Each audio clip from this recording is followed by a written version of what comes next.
Welcome to the Color Coded Chef. Today we're going to do a standing fan napkin fold. First we're going to lay our napkin out flat. Step 2, we're going to fold the napkin toward us.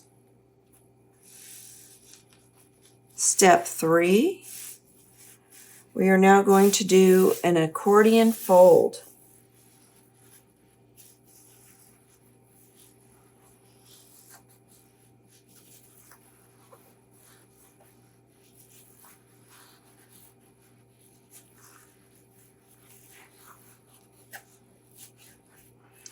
Flip your instructions over. Step 4, we're going to bring the bottom up. Step 5, we're going to fold this corner over, and right where they meet, you're going to tuck it in.